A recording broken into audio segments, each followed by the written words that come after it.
નમસ્કાર દર્શક મિત્રો, ફાસ્ટ ન્યૂઝ ઇવનિંગ બુલેટિનમાં હું ઉદય રાવલ આપનું સ્વાગત કરું છું। બુલેટિનની શરૂઆત કરીશું ઉમરગામના મુખ્ય સમાચારોથી। ઉમરગામ જીઆઈડીસી ટાઉન સ્ટેશન મુખ્ય માર્ગના નવીનીકરણની કામગીરી ચાલી રહી છે। એક તરફના માર્ગ ઉપરથી વાહનોની અવરજવર માટે વૈકલ્પિક વ્યવસ્થા કરવામાં આવી છે, પરંતુ માર્ગ અતિ જર્જરિત બનતા વાહન ચાલકોએ ભારે હાલાકી વેઠવી પડી રહી છે। ઉમરગામ જીઆઈડીસી વિસ્તારમાં રોજ સેંકડોની સંખ્યામાં વાહનોની અવરજવર થતી જોવા મળે છે।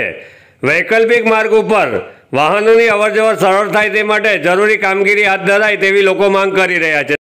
ઉમરગામ ટાઉન સ્ટેશન મુખ્ય માર્ગ ઉપર એમ.કે. મહેતા હાઈસ્કૂલની સામે સવારે 8 થી 10ના સમયગાળા દરમિયાન તેમજ સાંજે 5 થી 7ના સમયગાળા દરમિયાન વાહનોની વધુ અવરજવરને કારણે ટ્રાફિકના દ્રશ્યો સર્જાતા જોવા મળે છે।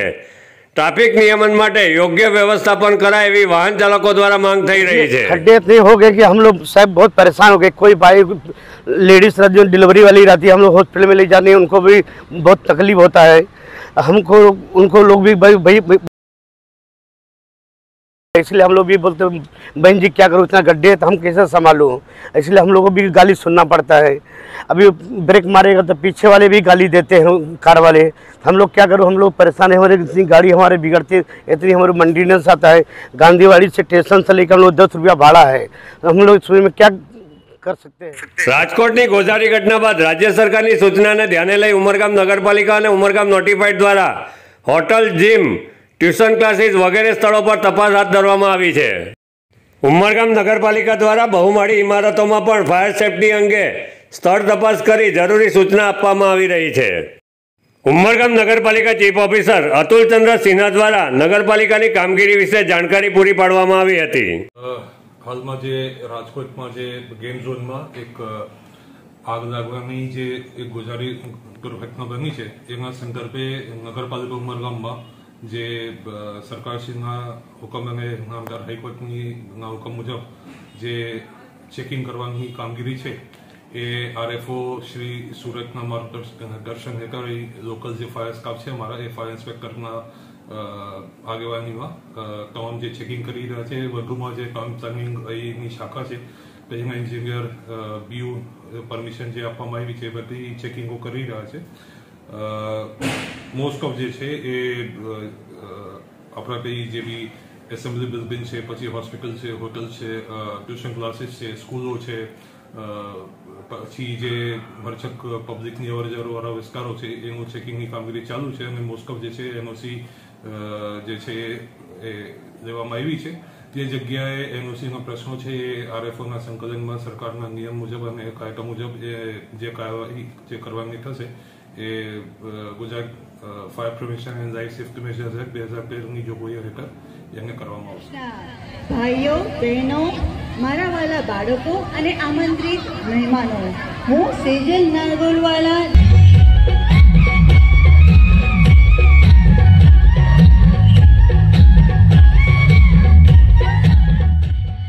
उमरगाम माछी समाज द्वारा संचालित श्री हनुमान मंदिर पटांगण में नैया सागर शक्ति उत्कर्ष महिला मंडल द्वारा वार्षिक उत्सव 2024 નું भव्य आयोजन કરવામાં આવ્યું હતું।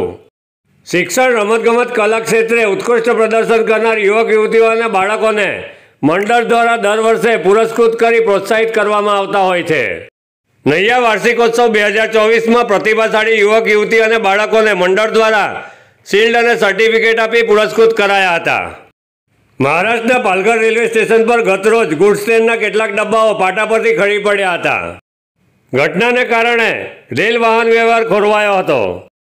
घटनामां रेलवेना केटलाक वीज पोल पण तूटी पड्या हता। बनाव बाद गुजरातथी मुंबई तरफ जता एक तरफा रेल व्यवहारने असर थई हती। घटनाने पगले रेलवे तंत्र दौड़तुं थई गयुं हतुं अने रेल व्यवहार यथावत करवा युद्धना धोरणे कामगीरी शरू करी हती। मुंबई तरफ जता मुसाफरोए आखी रात वापी रेलवे स्टेशन पर पसार करवी पड़ी हती। घटनाने पगले मुंबई तरफ जती तमाम ट्रेनो कलाको सुधी मोडी पड़ी हती।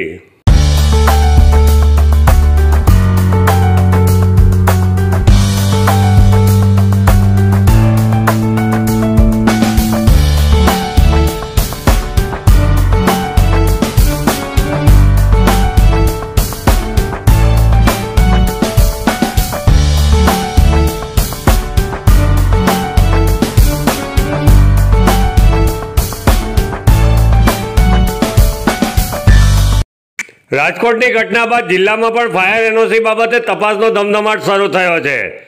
વલસાડ સિટી પોલીસની ટીમોએ ભંગારના ગોડાઉનમાં ફાયર એનઓસીની ચકાસણી હાથ ધરી હતી. વલસાડ શહેરમાં ભંગારના ગોડાઉનના સંચાલકો સાથે ફાયર એનઓસીની જાણકારી આપવા અંગે બેઠકનું આયોજન કરવામાં આવ્યું હતું. પીઆઈ ડીડી પરમારે વલસાડ શહેરના ભંગારના ગોડાઉનના સંચાલકોને ફરજિયાત ફાયર એનઓસી મેળવવા જરૂરી માર્ગદર્શન આપ્યું હતું. સંત નિરંકારી ચેરિટેબલ ફાઉન્ડેશન દ્વારા અતુલ ગ્રામ પંચાયત હોલમાં રક્તદાન શિબિરનું આયોજન કરવામાં આવ્યું હતું, જેમાં 50 યુનિટ રક્ત એકત્રિત કરાયું હતું. રક્તદાન શિબિરમાં સિવિલ હોસ્પિટલ, બ્લડ બેંકના ડોક્ટરો અને સેવાભાવી સભ્યોએ ખડે પગે સેવા પૂરી પાડી હતી. શિબિરનું ઉદ્ઘાટન સુરત ઝોનના પ્રભારી ઓંકારસિંહ બસરાના હસ્તે કરવામાં આવ્યું હતું. દમણના યશ જગદીશે દિલ્હી ખાતે આયોજિત national skill development corporation India skill 2024માં ભાગ લઈ ઉત્કૃષ્ટ પ્રદર્શન કરી સંઘ પ્રદેશ, દાદરાનગર હવેલી અને દમણ દીવને ગૌરવ પ્રદાન કર્યું છે. યશ જગદીશે અસાધારણ કુશળતા દર્શાવી નેશનલ સ્કિલ ડેવલપમેન્ટ કોર્પોરેશનમાં નોંધપાત્ર પ્રદર્શન કરી આરોગ્ય અને સામાજિક સંભાળ રાખવા માટેનો શ્રેષ્ઠ પ્રતિષ્ઠિત મેડલ પ્રાપ્ત કર્યો. તાજેતરમાં યશ જગદીશ એનેસ્થેસિયા અને ક્રિટિકલ કેરમાં બીએસસી સાથે સ્નાતક થયા છે. ફાસ્ટ ન્યૂઝ ઇવનિંગ બુલેટિનમાં આજે બસ આટલું જ. આવતીકાલે ફરી મળીશું. નમસ્કાર.